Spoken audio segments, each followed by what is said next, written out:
So with early access, you might notice bugs, like buckets keep spawning into various areas. We know, but we haven't figured out how to patch it. Welcome to Triple Click, where we bring the games to you. This week we talk about games that launch in early access, what it means, and whether all games are secretly in early access. Or maybe they all should be? What does it even mean to be in early access? I'm Maddy Myers. I'm Jason Schreier. And I'm Kirk Hamilton, and hello, my friend. Hello. It's good to see you both. Hello. Do you guys remember how my daughter is obsessed with Animal Crossing? Of course. Yes. So she's been obsessed with it for the last 2 months, still remains obsessed with it. And the other day she was like, Daddy, I wish there was a way I could just take Animal Crossing and like play it somewhere else. And I was like, sweetie, I got some news for you. I realized that she's never actually seen the Switch taken out of the dock because she only plays it on the TV, and it blew her little mind. That's amazing. I'm just imagining your daughter saying this to you, and you look up, and there's a camera crew, and the Nintendo ad department is all standing there the entire filming you. Nintendo advertising And then department. suddenly it cuts to us playing on a rooftop together. Yes, There's yes. some red Solo cups with apple juice.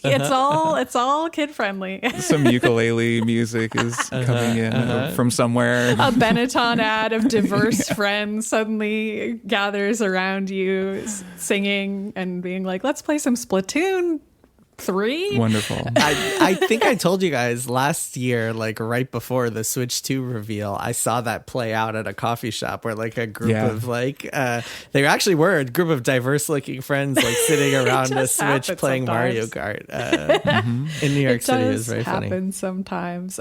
Speaking of thrown together groups of people having a wonderful time, you're listening to Triple Click and you could join Maximum Fun and be a subscriber to Triple Click. Be a member and get bonus episodes along with everybody else on the cool rooftop. That is the exclusive party only available at MaximumFun.org/join.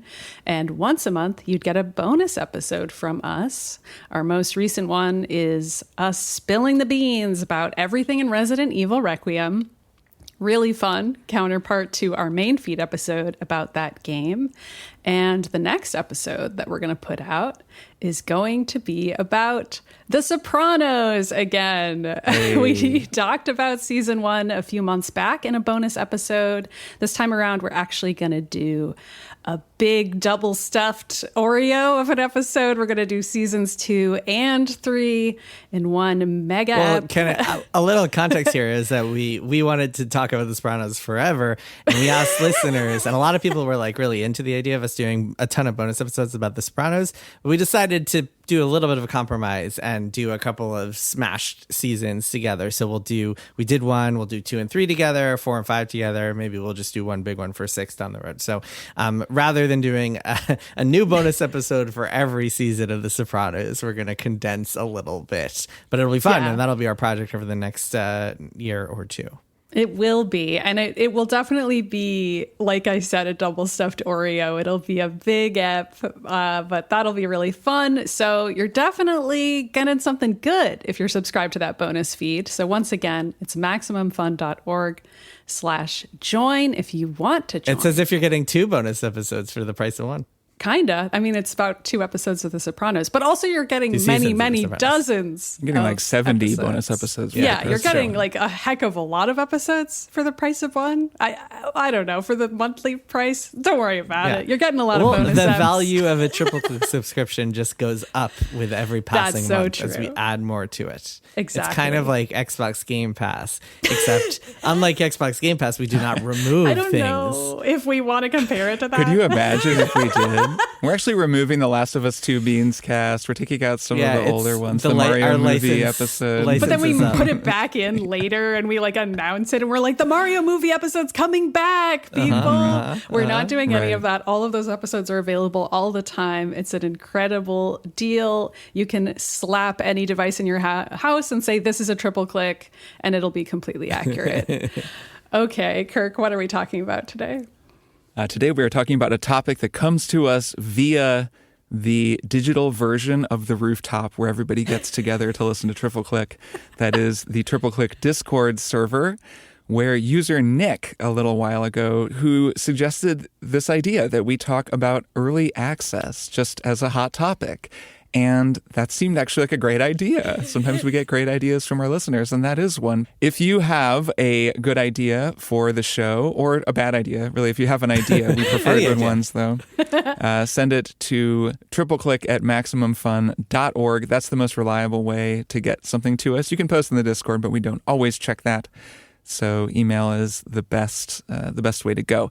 So anyways, thanks, Nick, for this episode suggestion. We're going to talk about early access, that being the practice of selling games that are still in development and allowing people to start playing them early, something that became a practice known as early access anyways in around 2013, but early access to games has been around a little bit longer than that, and we can, of course, talk about that as well. This is a really kind of a broad topic and something that we are just going to kind of throw out there. I'm going to throw some chum into the water for the two of you, and then I'll sort of study it and eventually dive in and see what I want to chew on myself. But yeah, early access, let's just start. What are your thoughts on early access, the two of you? What is your history with it? What are your current impressions of it? Maddy, how about you kick us off? I would say we all probably have a similarly long history of it. The first time I think I played an early access game was DayZ, although I could be wrong, could be misremembering. But I remember thinking that was kind of an interesting way to play that game. It was in early access for several years, and it was already felt pretty complete when I was playing it way back then. And my biggest early access memory, which I'm sure we're going to talk about today, is Hades, where I remember a friend of mine playing it in early access a ton and streaming it on Discord and watching it. I didn't play it myself at the time, but I saw him playing it and was like, oh, okay, this game looks kind of cool. Doesn't seem like it has a lot of story going on, because at the time it didn't. But it's got some cool fighting mechanics, and Greek gods, I like those. And then when it actually launched in full, it was a super different game because it had way more going on, but that core combat that I'd seen my friend playing was there, except also evolved. And so those are kind of two examples that I would propose, which is a game like DayZ, which was already pretty similar at its core concept in early access. It just would get refined over time. And then something like Hades, which I saw as being pretty different in early access, much more minimal, and then became really different when it launched in 1.0 and was kind of more prominent in 1.0. And I think people kind of think of the Hades 1.0 release as a big cultural moment for that game. And there's a lot of examples in the middle of those two. But the fact that early access encompasses those two games and everything in between is pretty fascinating. You really don't know what you're going to get at all as a player when you hear the words early access. Yeah, that's true. It can mean a lot of different things. Jason, how about you? Your history and some opening thoughts on early access as a concept. Yeah, I think my first early access game, I guess if you want to describe it as early access, even though that term wasn't around back then, is Minecraft, because that was in its kind of alpha state before it was formally released to the world in 2011. Yeah, it's interesting. I think there are two kind of big buckets of type of video game, and one is the kind of the gameplay centric kind of systems based game, sort of like Kirk is pantomiming holding a bucket and stirring around in it. This is the gameplay bucket. That's the gameplay bucket. Stirring up those the systems. Kind of the Minecraft, the DayZ, where really a demo of the game can tell you everything you need to know about it, and from there it's just about expanding and adding new things. And okay, that's actually really distracting. Okay, Kirk put the bucket down. And so those are also like the perfect games to pitch to publishers, because you can very easily make a vertical, not easily, but you could make a vertical slice that demonstrates what the entire game will be about. And then there's the more narrative centric games, which I guess Hades would be a little closer to that. Maybe that would be in that bucket, where it's a lot harder to see what the entire story is going to be like, what the entire game is going to be like, but you can still play around with early access. Baldur's Gate 3 might be a good example of a game that has its feet in both buckets. It's kind of like, imagine a person standing in front of the buckets and instead of picking one, just sticking a foot in both of them. It has a foot in each bucket, which is quite the mixed metaphor. Is this the developer? Why? that These has are their buckets foot? that people are hanging out in. That's the metaphor that we're describing. Well, okay. So Baldur's Gate. Well, what in this metaphor? What is inside of the buckets that we're describing? Are the games themselves inside the buckets?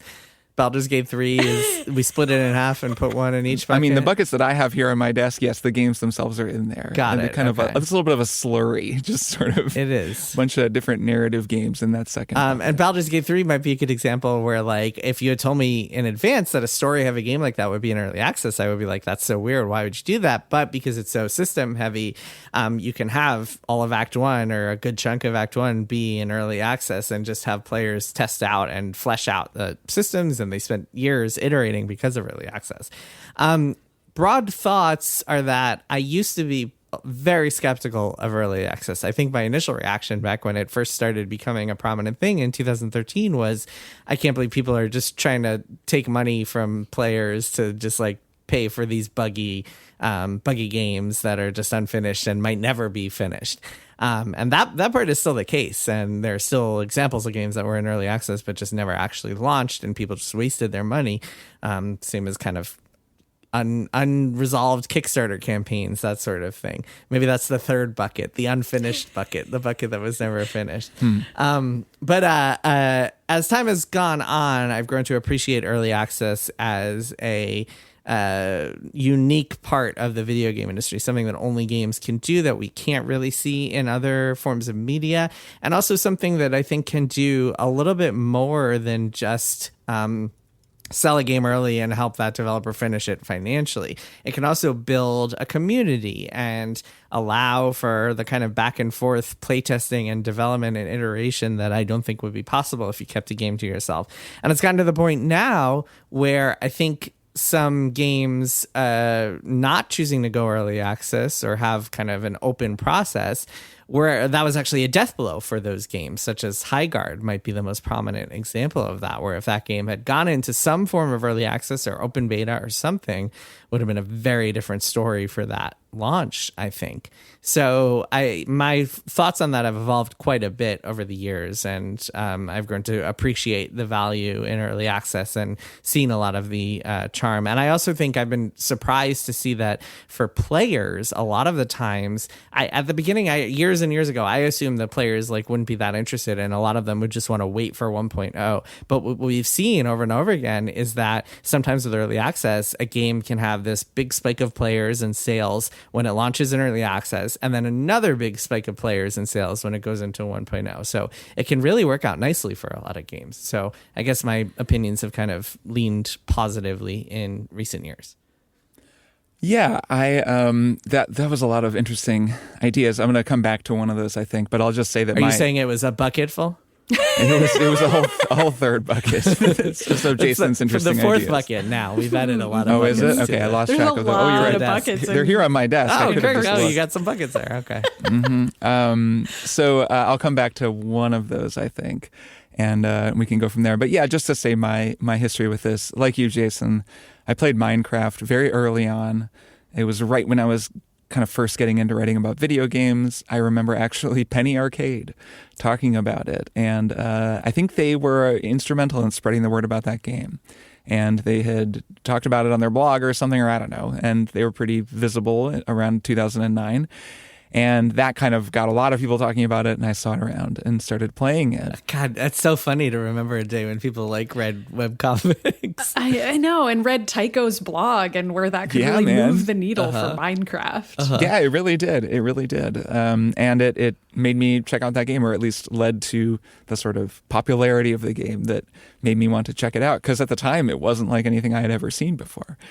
And yeah, I actually played more of that game in early access than I did when it came out.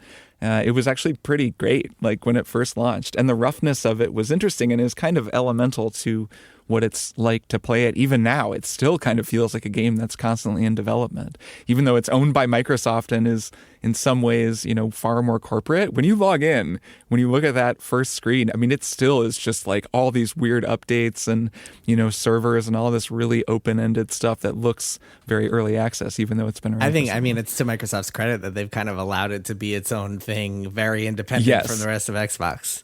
It really is. Honestly, that is such a surprise and so cool. It's like something that Microsoft never gets credit for. And it's not to say like, oh, Microsoft, whatever, I don't know. Microsoft has screwed up so many things, but it is crazy because it's so easy to imagine them screwing Minecraft up. And they didn't. At least they haven't yet. And that's remarkable. Anyways, so the other game that I think of when I think of early access is actually Divinity Original Sin 2. I was a little earlier on Larian than a lot of people that I knew. I can't even remember why I wound up playing that game. Actually, Divinity Original Sin 1, I should say. That was the first time that I played a game in early access, and it was Larian. They have done early access, I think, for all of their games, or for that one and for the sequel, and then for Baldur's Gate 3. And I remember playing it and thinking, this is remarkably feature complete. This is really cool. It really plays well. I think it was the whole first act of the game, the kind of same approach that they've subsequently taken. And then when the final game came out, I found it overwhelming because it was so much bigger. And I'd already spent so many hours playing the early access build that I didn't wind up ever finishing it. So I think that's kind of a recurring theme where if I put a lot of time into a game in early access, I then don't finish the game when it finally comes out. Or now more commonly when a game comes out in early access, Hades 2 is a good example. I'll just kind of say, I'm going to wait, Fields of Mystria, there's another one where I really want to check that game out, but I'm just going to wait until it's in 1.0, even if the early access version is incredibly feature-rich and complete. For Divinity Original Sin 1, was that like Baldur's Gate 3, where it was like the first act of the game was in early access, and so that's what you played a bunch of? Yes, that I think is right. I don't know how much of it was. I played a lot, and that game is like structured pretty differently even than Divinity Original Sin 2. It's been a while, but it's a game where there are like two protagonists, and it's designed to be played in co-op. And there's a whole like rock, paper, scissors system for making decisions, and you can play online with people. It's very cool, but kind of a different thing than the sequel. And it's been a long time since that happened. But yeah, I'm pretty sure it was something like that. It was a big chunk of the map, or it was kind of a whole complete map with a bunch of quests and all kinds of stuff to do. And because those games are so involved, it was like a lot of time to just screw around. And it's so systemic that you can sort of just play with it forever. And of course, they're watching everyone do that, and they're learning and changing stuff and fixing things and squashing bugs and so on. They make a ton of changes over the course of that early access period. It seems to be kind of one of their secrets to their success. Yeah. Yeah. And it's like getting players in there. I mean, a lot of developers during the course of game development, you constantly have people come in and play your game. You have play testers giving you feedback all the time. But like early access is just that at a bigger scale. And I guess the risk is that you burn people out, you reveal kind of too much of your game in advance, people get sick of your game, et cetera, et cetera. But I don't know. In today's world, it feels like more of an advantage than not, especially for a certain type of game. And those Larian games, I think it works really well for a variety of reasons. Also, bug testing, and a lot of bugs got squashed. I remember playing early access for Baldur's Gate 3 in Act 1, and it was a lot buggier than it was in the final product. And you could see that because Act 1 is so much more polished than the rest of the game. You could see that Act 1 was in early access for 3 years. Yeah, I remember having mixed feelings about early access early on, like you, Jason, for that reason, because I saw it as a way to take advantage of player goodwill. And I still feel this way on some level. I just feel a little differently about it now, given the financial struggles of the industry and my increased knowledge of them. And just the fact that it's almost impossible to make any game in the first place, especially for indie devs. And so the idea of crowdsourcing bug testing for people who are willing to do it, which is essentially what you're signing up for a lot of times when you're playing an early access game, is the understanding that you will be playing an incomplete product and you can choose to engage with that product as a bug tester. And sometimes there will be specific avenues to do so that you'll be openly invited to do by the developer on the store page. They'll have an email where you can submit requests or problems. Like, that entire culture of early access is something that I would say I still have some mixed feelings about, even though now I think I have a more understanding and compassion towards the fact that that is the way that early access works for a lot of developers. For what it's worth, it's kind of a larger scale version of something that's always been around. I mean, friends and family betas have been a thing for a long time. Back in the day, I'm not sure if this still happens, but it certainly did happen that companies like EA would go to and like find people off the street and bring them in as testers in exchange for like a pizza or something like that. So it's not always like a paid gig, this kind of bug testing aspect of it. So yeah, I mean, I can see why you might feel conflicted about the labor issues there. But it's definitely been around for a while. And then, yeah, I don't know. It's an interesting one. It's like when I have a book manuscript and I ask people to read it and give me feedback, like I'm not paying them for their work there. Granted, most of the people I'm asking are like friends or family members. So it's not like I'm asking the public to just like give me free labor. But I don't know, if I were to do that and be like, you know what, I want to kind of crowdsource this and get like 1,000 people to read my book and give me thoughts on it if they want. I don't know. Is that taking advantage of labor? I don't know. I don't know the answer to that question. That'd be really weird and kind of cool. I mean, I think that the if they want part of that question is the most important part. If people want to do that, they can. I mean, I do early access for Strong Songs on Patreon now, where I release episodes a week early on Patreon as a little bonus for people. And most of the time, it's just a nice little thing. People can check out the episode early. Almost no one cares. They just want to support the show, and they get this nice little extra thing. But occasionally, someone will notice, especially like if there's a noticeable just editing screw up or something, they'll catch it and say, hey, there's a weird thing where the guitar like plays when I don't think it was supposed to. And I'll be like, oh man, like, thank you so much. And I think that's fine. I mean, like, they want to do that. Like, people like the show. They want to support it. And of course, it is just me. You know, I'm not Electronic Arts. I'm not Rockstar Games. You're an indie creator. Yeah. It feels like people are maybe a little more, allow for more early access with indie games than with games from big publishers, even though, as we're talking about, and as you've both sort of alluded to, big publishers have a really hard time now. And, you know, not even big publishers, but like larger studios, like the studio that released High Guard, can release a game that's a sort of mid-budget but significant undertaking that crashes hard enough on a release that a lot of people lose their jobs. It's this really awful outcome. And you do I look at something like that and I think, man, they totally could have done early access and this could have been a very different narrative. I always think about No Man's Sky when I think about this topic, because No Man's Sky released by Hello Games in 2016, so a few years after early access had become a thing, and it was this very weird situation where the game did very well, but was kind of reviled by a whole lot of people because it fell so short of the promises they had made. And then they spent years making those promises come true and rebuilding goodwill. And it almost felt like the game was an early access game. It just wasn't called that. And now No Man's Sky is this completely transformed, unbelievably different and really impressive experience. And it's like I don't know when 1.0 would have even been. I'm not sure what anyone at Hello Games would even tell you about, you know, when they consider the full version of it to be. But it's a game that has just continued to change forever. And that brings me to the question I want to throw to the two of you. Is early access is it just a descriptor, or does it actually mean something? And to put that another way, are all games released in early access? Okay, so I have some food for thought. All right, this is a hot take. I don't know. Let's declare that this is a hot take to go into the fifth bucket or something like that.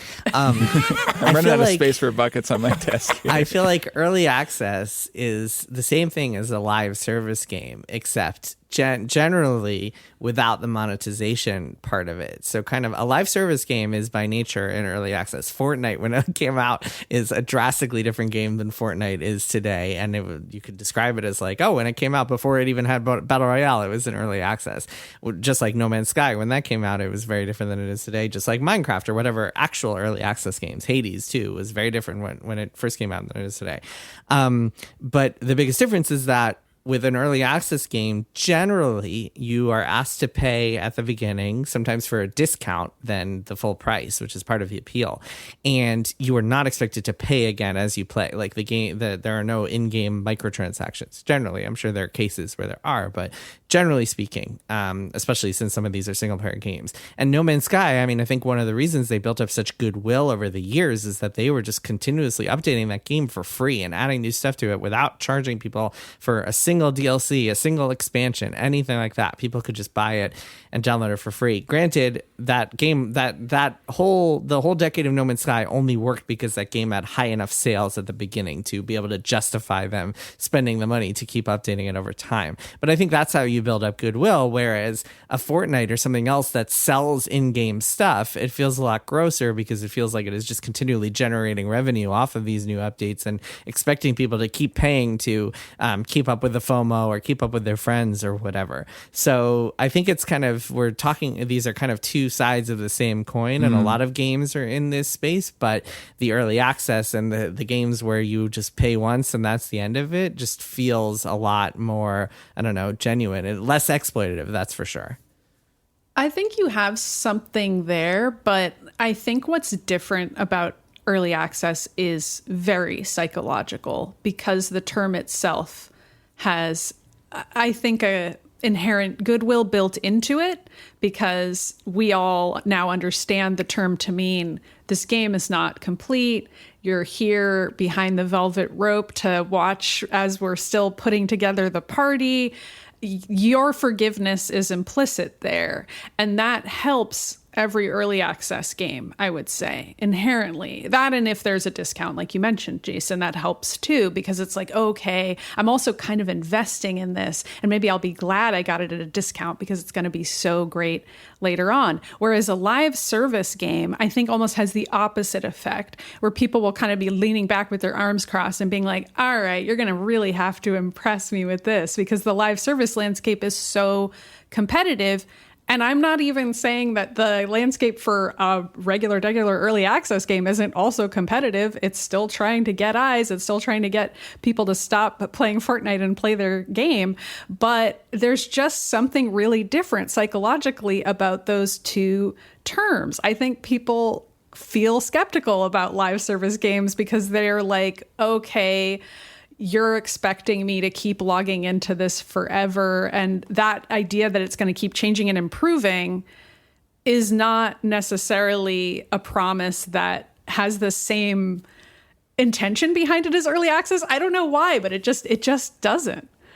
I think you're onto something. I mean, I think there's a really profound difference that is psychological on the part of the player, even though what we're talking about, if you just look at what's happening, you know, with the game's release and with how things are functioning, you know, yes, with a live service game, they're charging for updates or something like an Assassin's Creed, which isn't a multiplayer game, but Ubisoft does charge for, you know, expansions, even though they release a lot of stuff for free at post-release as well.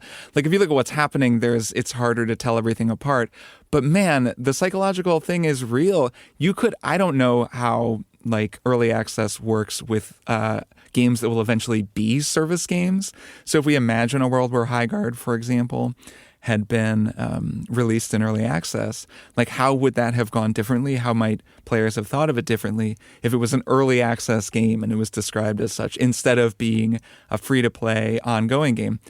I don't know, but it feels to me anyways, Maddy, like you're onto something there. That when someone shows you a new service game and says, here it is, the new hot service game, it's a multiplayer shooter, here's all what makes it so cool about it. Players just look at that and think, man, this better be good if this is going to earn my time.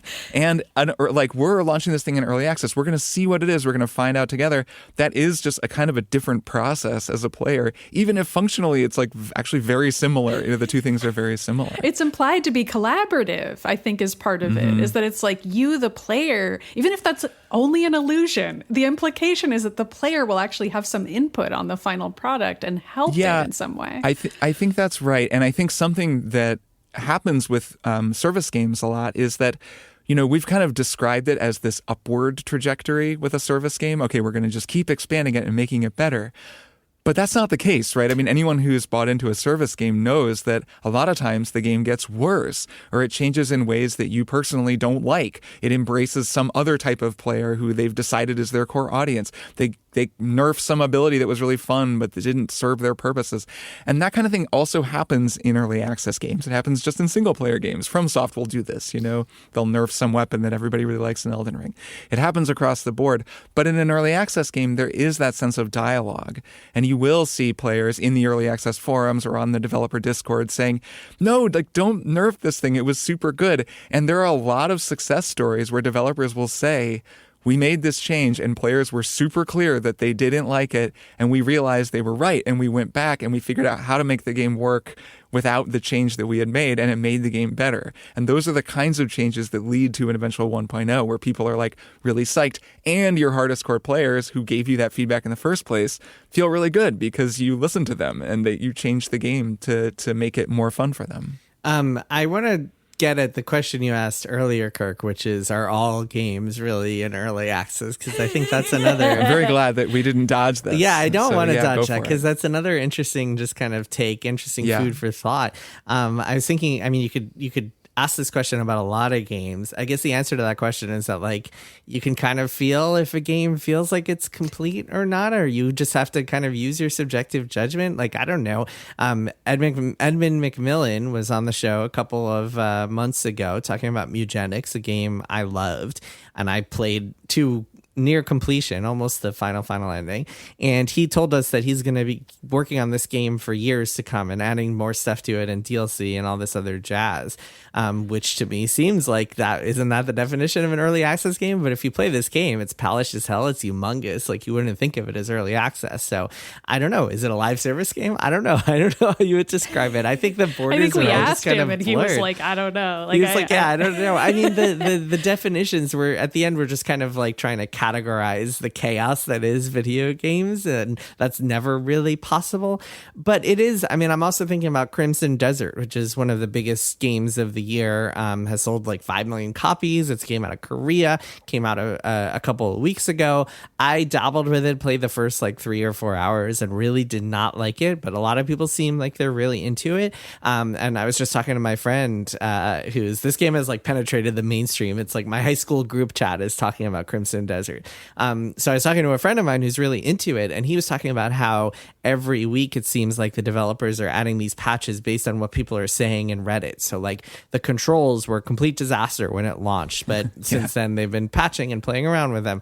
All this other stuff, they've just been going through player feedback and addressing it, which is the type of thing that you can only do when a game is out in the world and played by millions of people, and therefore you're just getting this barrage of feedback. But it does add credence to that point that all games are really in early access. And the flip side of that is, like, if you don't want your game to be thought of as if it's in early access after you release it, then you don't add updates and address player feedback, and that's also a problem. So I don't know, in a way I think playing any game is a conversation between the player and the developers, and so why not carry that forward? Man, I remember talking about this when Mass Effect 3 came out and everybody hated the ending, and they patched it and did a new ending, and that was very controversial, and some people were like, man, they shouldn't have listened to those whiny players. And I remember we were talking about this at Kotaku, and Steven Totillo, our boss at the time, and I also was on his side, was arguing that, like, this is something that only games can do, where they're in this conversation with the player, the developer, and they can be reactive and change things based on how they feel like people are reacting. I think games are closer to, like, I don't know, theater than they are to movies or books, because they are a conversation between the player and the creators. And so therefore you have to be willing to, like, play around with the form in a way that maybe you wouldn't in a more quote unquote auteur driven medium that's more like, this is my art, here it is, you can interpret it however you want. I think games are a different beast, and early access is just a big part of that. And so yes, all games are early access in some way or another. Yeah, this is it's an old artistic process, right? Think of a stand-up comedian who takes their routine to a kind of closed room and works on their material and looks at what gets the best laughs and kind of develops it and hones it. And then eventually they do their comedy special and that's kind of documented. Or a band. Which is also like theater, like video games. I would put that all in. Let's take out some new buckets and let's put all those in the same bucket. Yeah, I mean, I guess it's performing. Well, it goes beyond even performing, though. So, of course, like a band that breaks out their new material and works on it and hones it on stage, and then finally takes it into the studio after the tour because they've really worked out how it works and what the crowd responds to and what feels right when they're performing. And then they record it and you get the final version. But then, of course, it probably keeps changing after that. But then there's also like people who write episodic fiction, some people who write like fanfic and stuff on fanfic boards, and they release new chapters. And then they have these rabid fandoms that read along and give tons of feedback. And so they write for those people and they change the story according to what people want. But, I mean, Charles Dickens did this with David Copperfield too. But he released his stories episodically and he would hear back from people about what was happening. So you have to imagine he was at least somewhat effective. Yeah. I always think of Sir Arthur Conan Doyle for this and how angry people were when he killed off Sherlock Holmes. It's like one of the first exampts of rabid fans forcing the author to bring a character back to life. And that was him being like, I'm sick of Sherlock Holmes and I want to do something else, right? You're like, no. And the fans, the angry fans, as we know them today, were like, you can't do that. We're doing the equivalent of a Twitter dogpile to you. It's funny, yeah. It's like what people did with the end of that Sherlock show where they became convinced that it was all like a huge, like whatever, a fake out and there was going to be a better finale. Yeah, and then people did that with Stranger Things also. The Stranger Things thing. Everything old is new again. I was just talking about How I Met Your Mother. People did that with the ending of How I Met Your Mother, and they did an alternate ending for the DVD, though. It's like, actually, this thing doesn't happen. Yeah, so I think there is still something to be said for Steven's observation, which I agree with, that video games offer this kind of unique way that the actual finished product can just be changed or expanded or updated, and that games have always been expanded after release, and it's something that we just sort of expect as part of the medium in a way that we wouldn't expect in a movie or a book. We wouldn't expect someone to be like, reworked the last chapter and now in the new editions your favorite character doesn't die anymore because that bummed too many people out. Like that, it would not happen in a book, and you actually could imagine that happening in a game. Yeah. Well, that's what makes games cool in a lot of ways, is that kind of that conversation that you're having. I always think about this when I'm playing something. It's like, what was the designer thinking here? Like, what's this kind of like, what are they doing to try to trick me or delight me or surprise me? And yeah, early access to extrapolate it. But yeah, I mean, any game that gets patches is like technically launched in some sort of early access. Maybe there's a spectrum of early access and some games are earlier than others, but all of them are on it.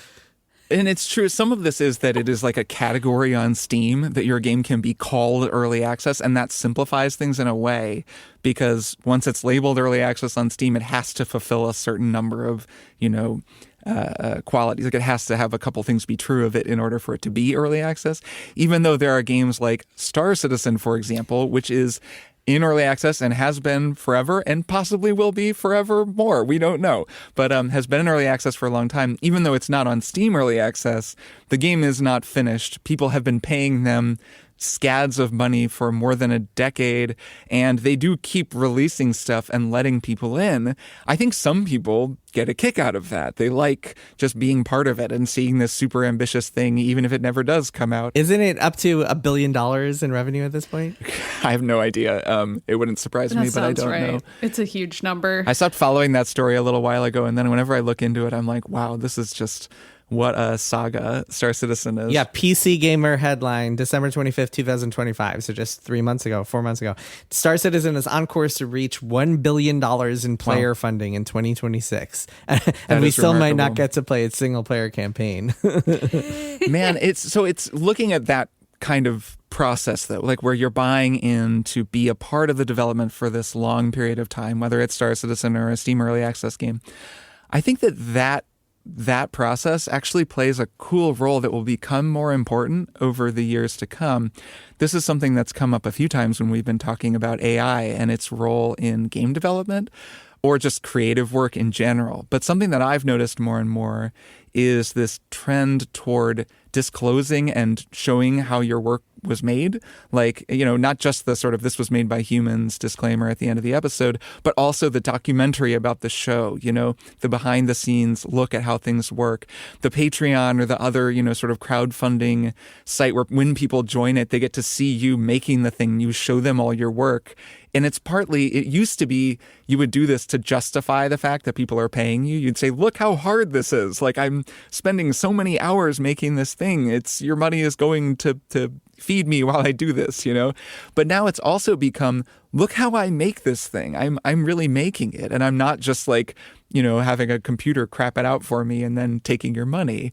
And with more and more games, like with games, AI becoming more and more of a part of video games, having people in there during early access, seeing how it's made, getting to know all the different developers, seeing the teams, hell, something like Double Fine documentary, like getting to really look inside the studio. That's very good for communicating the human work that goes into the game. And it strikes me as something that'll probably continue being fairly common. Yeah, it's funny you bring up Psych Odyssey because I was going to bring it up in a different context related to this topic, which is something I always think about in relation to the idea of games being updated is the very beginning of that documentary where they have that footage of the developers making Psychonauts 1. And it's like this really old, grainy VHS footage. It's delightful to watch. Of course, we recommend the whole thing, but just that one pocket of the documentary is really fascinating because when they get to the end of developing it, they talk about pressing the game to a disc and still having bugs in the game and like that tension just being part of putting a game on a disc. And that just used to be the way that games were made. I mean, this is like an extremely obvious statement, I guess, but heading into this discussion, it was something I was thinking about a lot, is that games didn't used to feel as much like theater or comedy sets as they get to now because of internet updates, which feel completely normal to us as part of this conversation. But console games specifically. Because PC games always had that, or some PC games always had that. To a degree. It's console games that didn't. But there would also potentially be something that you would buy, and then if you didn't have great internet access, maybe it couldn't be updated. And there's still people now who don't have great internet access and are playing games in this form and maybe don't relate to some of this conversation, and that's fine. And that idea of games, I think, has really changed from something where the game had to be finished in time to be pressed to a disc and be good enough back then to be something that couldn't be updated and could at least be playable. And that, I think, is just an interesting piece to this. Like Psychonauts 1, I think, is maybe an example of a game that wasn't in early access. If we're going to say all games are in early access, maybe we say that one wasn't. And all the other games of its ilk couldn't have been, although maybe it would be all they deserve current to be. games. Exactly. Any console game before 2013 or so was just static by nature. Yeah, for the most part. Yeah, I think about a game like Subnautica, which was a game that I discovered after its 1.0 release. That game is amazing, man. That game is so good. I was just watching videos when I was sort of doing research for this episode and thinking about early access. It was launched in early access, and people will make videos now. You can find them on YouTube where they'll release videos where they go back and they play different builds of Subnautica to see how the game changed, because that game has a pretty substantial fandom, and I think people are very interested in that whole process. And it did change a lot over the course of early access, and it got a lot better. Like the version that I played was this exceptional game, really, really cool and well made. The earlier versions just have a lot of different stuff in them, and it's so cool to go back and look to see what was there and what wasn't, and especially neat that it is possible to get those early builds still and to still play them. Like that kind of transparency, it's sickos only, right? It's not going to be for most people. But then again, if you're doing early access and the builds exist, why not put them out there and let people see that process? I think that's a really cool part of early access if people are up for maintaining the archive. Totally agree. And I still think it's really fascinating, because I didn't play Baldur's Gate 3 in its original early access form, to hear about how the characters changed over time and were completely rewritten in some cases. I think the character Will is the one who got the biggest rewrite, as I recall, but like they've all been rewritten in some form or other. And that I just think is really fascinating, that like there's people out there arguing like, oh, this other version of the character was better. Like I think that's really cool. I think that's something about this kind of art that is really, really neat. And without early access and without like the transparency of including those builds as something that everyone can play, you don't have those experiences and those debates among fans of like, well, what's the real version, quote unquote, of this story? Yeah, that's incredibly interesting. Almost like different different Dungeon Masters campaigns that you're just hearing about, but they use the same kind of module to do the campaign. So they just have a different take on these characters that are kind of sketched out for them, but they come up with their own version. And that is really cool. It is. The Larian games are unusual in that like I mentioned before, most story games are not like good fits for early access, but somehow it works for those games. One other thing I wanted to mention that I kind of alluded to before, but just want to dive a little bit deeper into is the community aspect of it all, because I think that's a big part of what makes early access successful. And it's a really good model from a developer point of view for a lot of reasons. I guess the big downside is that you kind of ruin some of your surprises and you lose your opportunity to make a big splash and get all word of mouth on launch and stuff. But the upsides are really myriad. I mean, first of all, you get the revenue coming in earlier than expected. So you could potentially spend more time in development because you have more people buying your game and therefore giving you more padding to your schedule, and therefore it can make a better game. You get all that feedback that we talked about earlier. But then this might be the most important one, is you start building a community and you start getting all these people who will be advocates for your game and start building word of mouth for your game, which is super important in a market like today's where there's so many releases. I mean, there were 20,000 releases on Steam last year. Even if like a quarter of those were like real games, that's still so many, right? So being able to build a community early, I think, is really important from a marketing point of view. I remember a few years ago when Yacht Club Games announced Mina the Hollower, which is a game that's coming out real soon, I'm really excited about. They did a Kickstarter, and I was interviewing them for the announcement, and I asked their studio head and director, Sean Velasco, why they were doing a Kickstarter, and he was like, well, we don't need the money. It's not about the money. It's about starting to build this community of people on Kickstarter who are like invested in the game and supporting it and can't wait to play it and are talking about it and just like building this ongoing conversation. And that's the one thing Highguard never had until the Game Awards announcement, and then it was all just a negative conversation. But if you release your game in early access, you can start building a conversation and people are talking about your game, and if there's cool parts of it, people will be more willing to kind of ignore or at least put aside the bad parts, or be willing to like let the developers have room to fix the bad parts and just be talking about it, and it can really be beneficial, I think, in a lot of ways. I think maybe the swaggiest current early access release, the one with the most swagger, is Deadlock, the Valve multiplayer shooter, which I very often actually forget the unannounced Valve game. You mean the game we're not allowed to acknowledge It's like exists? There's early access and then there's secret early access where it's been out for years and so many people have played it. It is apparently exceptional, and I've seen footage of it and I've seen people on YouTube talking about it, and yet it also doesn't exist and hasn't even been released yet. Hasn't even been announced yet. Yeah, hasn't been announced. And yet it is out there, which is a unique circumstance for a number of reasons, partly because Valve is the one behind it, but still just a funny game that's worth mentioning in this conversation.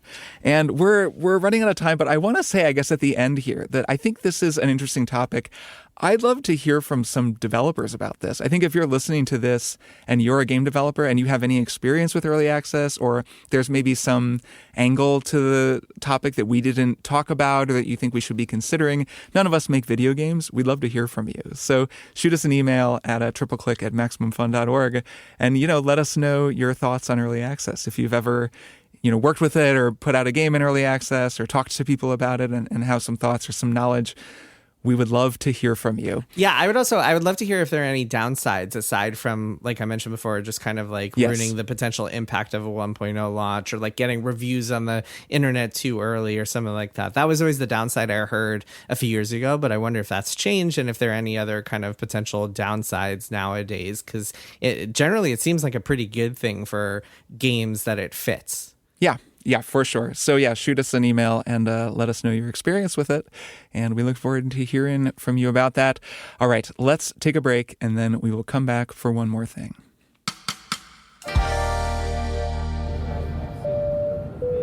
This is John Hodgman and Jan Varney coming to you from the flight deck. Please be comfortable. We have now reached our cruising altitude. Well, that's correct. You are now free to listen to the latest season of E Pluribus Motto. As always, this season we'll discuss the official mottos of U.S. states and territories for your enjoyment. Look out the window. You'll see local iconography and creatures of all sorts that will be discussed this season, including California quails, Puerto Rican frogs, North Dakota horses, spiders of New Hampshire, and all manner of official and unofficial state cryptids. I've now turned on the enjoyment sign, so please start enjoying new episodes of E Pluribus Motto every other week on Maximum Fun and wherever you get your podcasts. Sit back, relax, and enjoy your listen. Saginaw, Michigan, Galveston, Texas, Albany, New York, the Twin Cities of Minneapolis and St. Paul, and Muncie, Indiana. We've just added these cities to the growing list of meetups on April 23rd for Max Fun Meetup Day. Didn't hear your city or don't know where your local meetup is? Head to MaximumFun.org/meetup and we've got all the details there. And if you still don't see your city listed, host your own. Find somewhere, a park, library, cafe, bar, any public space a small group can hang. Then fill out the form at MaximumFun.org/meetup and we'll add you to the page so other folks in your area can find you. That's MaximumFun.org/meetup. Hope to see you on April 23rd. And we are back for one more thing.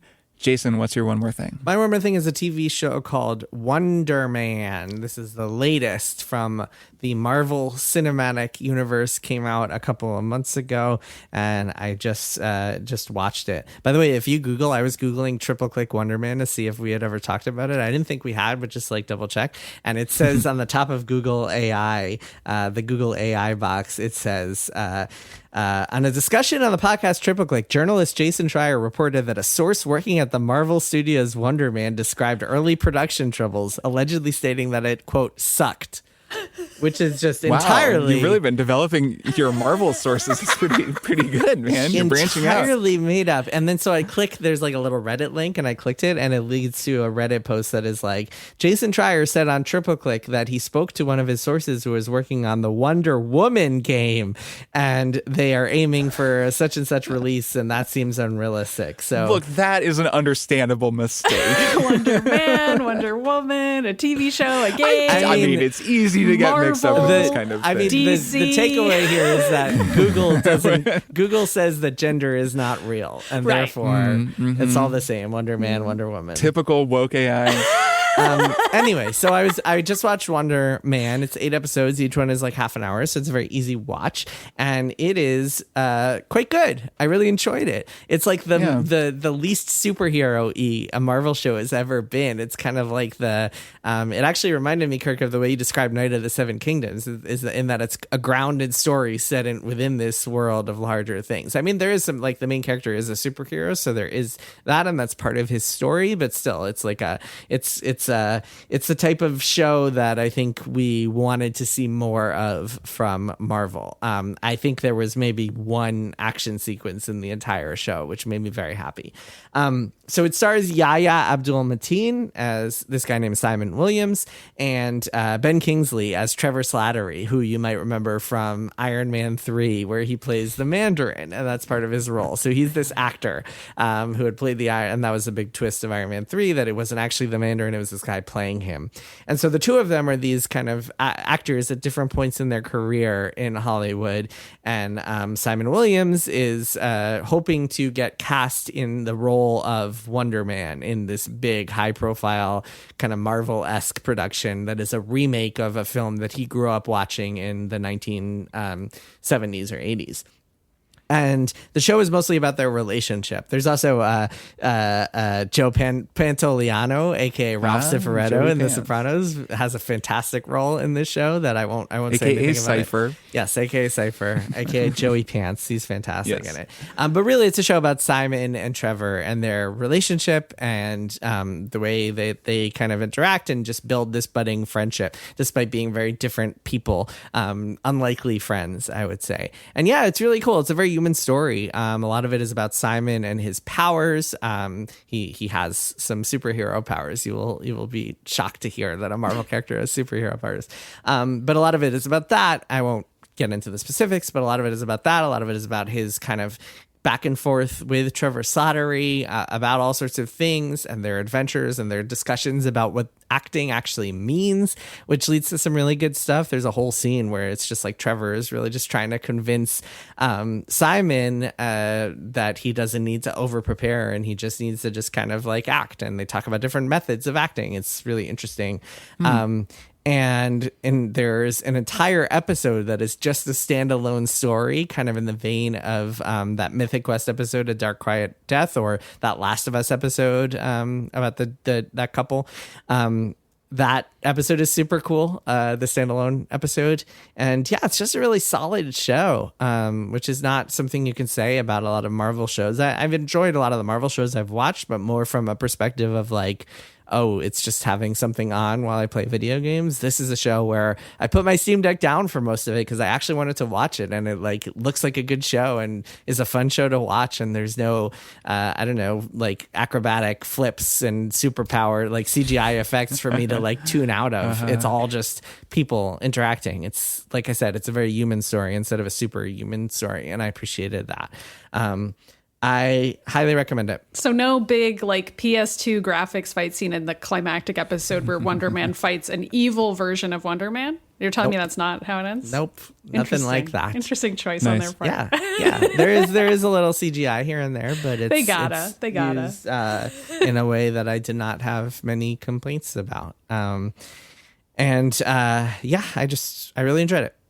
That's great to hear. I wanted to watch this. I saw it was getting good reviews, but I feel like it really came and went and like very few people watched it, and I just kept meaning to get around to it. So I'm glad to hear it's good. It got renewed for a second season. Oh, good. So it must have done well. I saw that. I think that was when it first got on my radar, is when it got renewed and people were saying, yeah, it's pretty good. Yeah. I'm glad to hear it's good. It tracks that it's kind of following this trend towards smaller stories. I feel like even like when I was watching Night of the Seven Kingdoms, it just felt like this is a pretty natural evolution for all of these big franchises. They've just exhausted the possibilities of going bigger and bigger, and it's time to go smaller. It kind of makes that upcoming Avengers movie where they're bringing everybody back feel a little like that's moving in the old wrong direction, but I guess we'll see.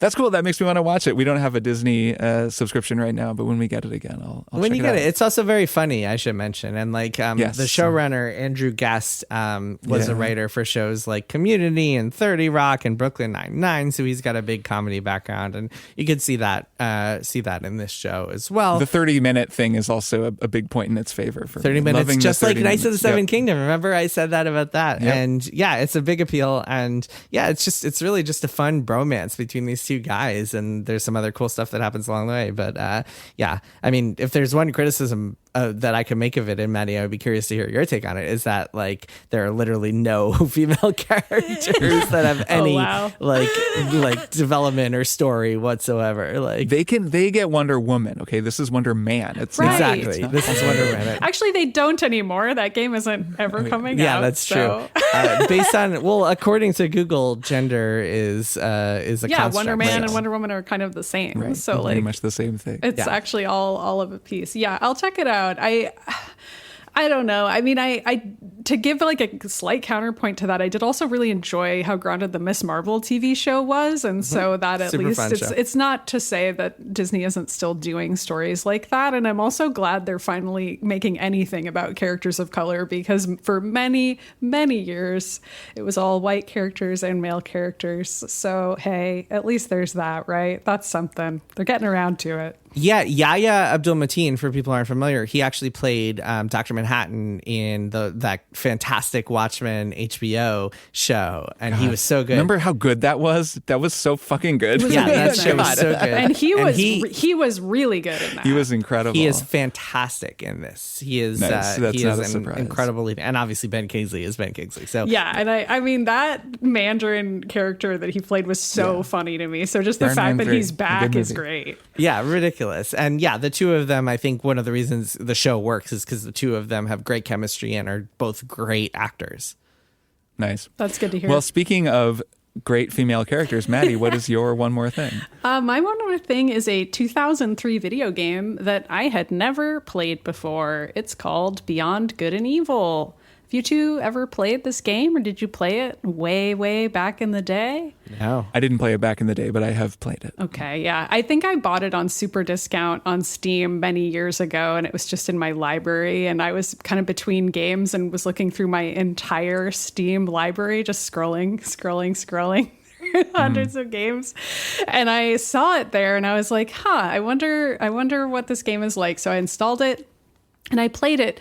It is not very long, and I was pleasantly surprised by a lot of things about it. So I used to be kind of resentful of this game because in the 2000s, this was kind of held up pretty often. If you had any type of critique of video games for not having many female characters in them, there'd always be some comment or several from people being like, well, Your argument is well, invalid. Jade, there's Jade in Beyond Good and Because Evil. Jade exists. And she's not like a quote unquote sexualized character. She's a journalist. She takes care of these orphans in this super futuristic version of the world where animals, anthropomorphic animals and humans live alongside each other under this like oppressive militaristic regime. And like, that's all kind of like a fun, cool world for a female character to be centered in and to have this fun aspect to her where a lot of the mechanics are around taking pictures because she's a photojournalist. And so all of that, always sounded cool to me, despite my resentment over it constantly being flouted in game arguments. So I always meant to play it. And also, as we all know, there's a Beyond Good and Evil game that has been in development hell for many years at Ubisoft and will probably never be released. And that is interesting. Hey, for what to it's me. worth, I heard that things were getting back on track in Really? recent years. Are you Only serious? took 14 years since Oh it my was announced. God. but Is Michel Ancel still technically working No, on that? he Is left, right? I know he left Ubisoft, but is he consulting or something on that I game? feel like I saw somewhere that I don't know. Don't hold me to Maybe. that. Anyway, sorry, not to sidetrack. Anyway. I don't know what the latest is. Maybe on it'll that. come out and people need to get caught up on Beyond Good and Evil. So going back to a 2003 game, I have really low standards. I'm just like, this game's going to be so clunky. It's going to be hard to play. I'm probably going to have to look up a walkthrough because it's going to be totally opaque. Didn't feel that way at all about Beyond Good and Evil. Nice. I actually think it holds up pretty well. It was criticized at the time for being very simple. The combat is very simple. You like hit things and you have a charge up attack and like that's about it. A lot of the game is environmental puzzles that are also really simple. At no point did I have to look up a walkthrough, which again, for a 2003 game, I feel like that's really saying something. But I actually think all of that is part of what made this game a cult favorite, even though it wasn't super well reviewed at the time or like a smash financial success at the time. It kind of over the years became a cult hit because it does some key things really well. Jade is just a cool character for starters, but also the vision of the world is really original. And it just feels good to play, which again, I don't think I can say that about many games from this time period. As simple as the mechanics are, it feels like the people that designed those mechanics were like, let's just not complicate them at all and have them feel really good. And that's surprisingly effective. I will say, if you want to go back and play this, I would recommend there's an HD version of the game that apparently is way better on Steam Deck in particular, if that's how you also want to play. I have the original version of the game, and I tried to play it on Steam Deck, and it's just a nightmare. Some kind soul has developed. That's what I was wondering, because there's like there was a 20th anniversary edition of this game. I was looking at this because I was remembering. Which I think might also be better. I would say get any newer version of the game than the original version of the game. Well, just to clarify, because I was remembering this. So in 2024, they released like an updated version of the game that has like new mechanics and stuff, and they kind of polished it up and cleaned it up. I just had it was like announced and then delayed or something, but it is out. So that and that wasn't the one. That's not the one I'm playing. That? I'm playing like the original version of the game, which I think still holds up pretty well. But I think those other versions are probably way better. Some Kind Soul has developed a controller set on Steam Deck. You know how there's those like fan made controller setups that you can download for this game that works pretty well considering. And I've been using that or used that rather to play the game on Steam Deck, and that was pretty good. So shout out to that person. But overall, I would say maybe you don't have to play games from 2003 unless you're me and you're just curious how they hold up. Beyond Good and Evil, really interesting game. Did some cool stuff at the time, and I get now why people really loved it and remembered it all these years later. Especially that Pokemon Snap kind of mechanic where you're going around taking pictures. I think that's really fun and really satisfying in the game. And any game where you take a picture of something and it like goes in your logbook and you see the numbers go up, like, come on, that's just fun. That's great stuff. Yeah. I think I played some of that 20th anniversary edition and was struck, as I usually am at the beginning of this game, by just that feeling of loading into a whole new video game world that is so well defined and feels completely original and is just full of cool, weird ideas. And they really drop you into the thick of it, and it's just all happening around Jade, and you have to figure it out as you go. Yeah, I loved that. And you just like, don't get that feeling that often. There's no like, a big exposition dump is going to happen. Like a guy is going to tell you what's going on. No one ever does that. You're just plopped in and you just have to figure it out. And I think that's really bold as well and cool to see in a game that was from so many years ago. And I think could still influence how people drop you into a video game now. Yeah, it might be like the French Connection or whatever, but it makes me think of The Fifth Element. The Fifth Element has same feeling of a kind of slightly bent, zany sci-fi world that you just get thrown into and has so much going on in the background, and you're kind of just like, you kind of just got to go along for the ride and enjoy yourself. That's cool. Maybe I'll play through that 20th anniversary It's pretty edition. short. Yeah. It's like 10 to 12 hours, which is also nice. Like, it's nice to just play a game and have it be over in a reasonable amount of time. Yeah, it is. Nice. All right. Well, I will go last. My one more thing is a YouTube video from the wonderful Contrapoints, Natalie Wynn, who doesn't put out as many videos these days, which I think is probably good for her overall. And when she does put one out, everybody pays attention, or at least everyone who likes her videos. And I got a notification for this, and the video is just called Saw. And the thumbnail is a picture of Natalie. She always has very, beautiful sets and these very, theatrical, wonderful looking videos. And it's her in a room full of like barbed wire and kind of blades and stuff.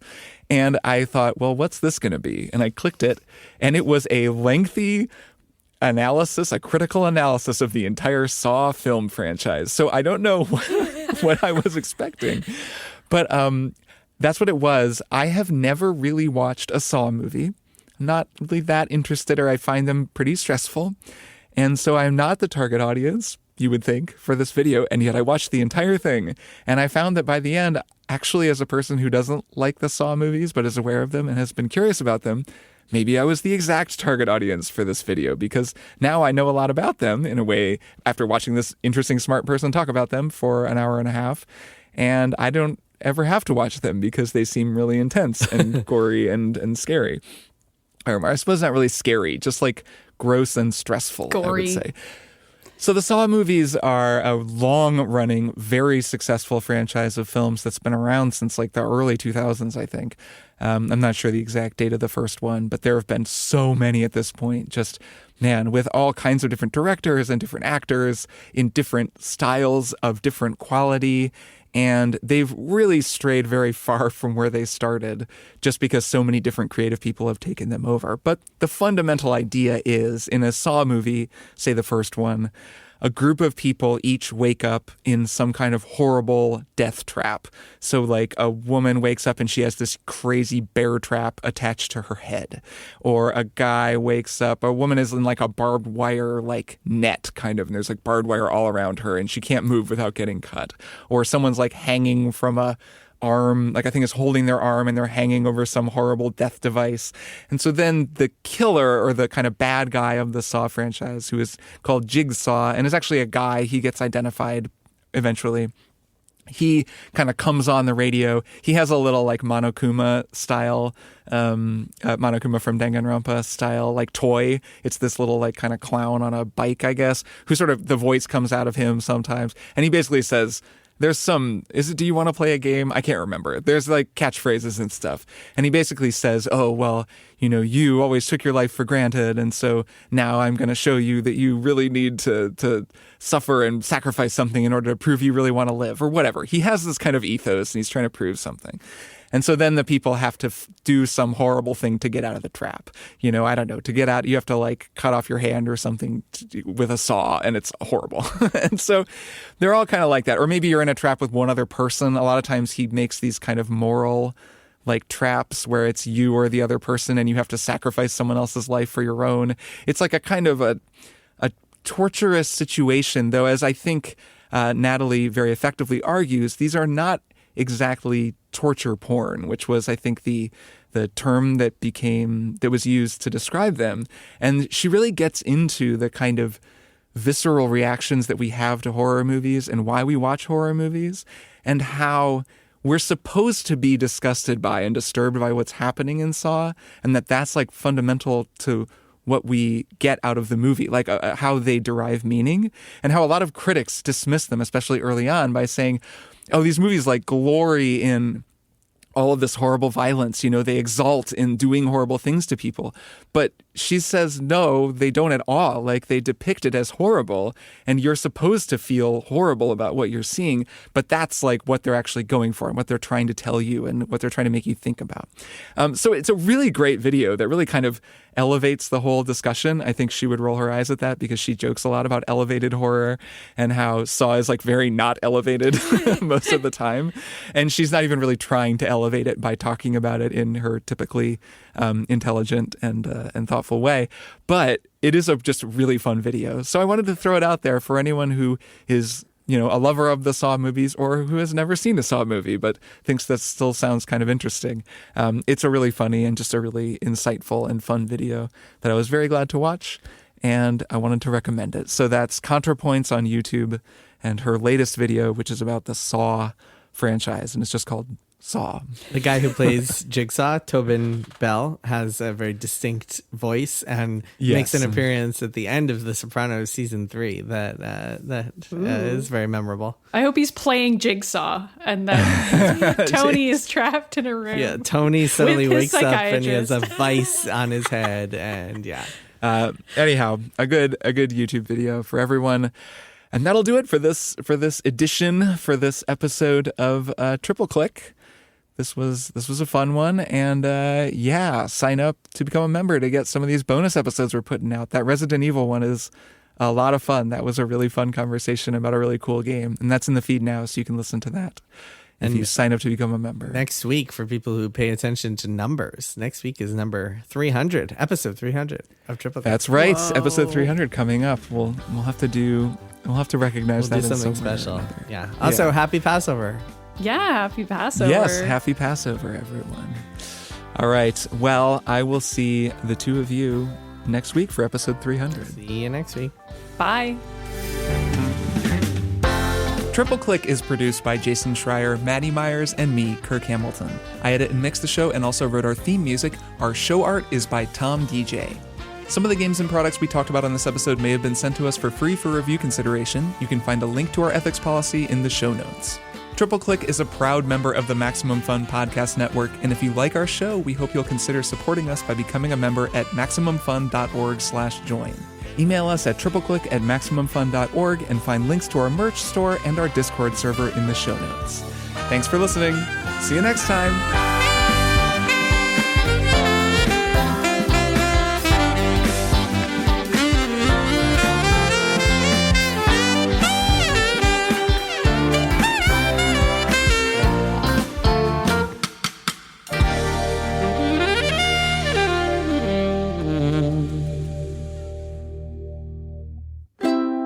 Maximum Fun.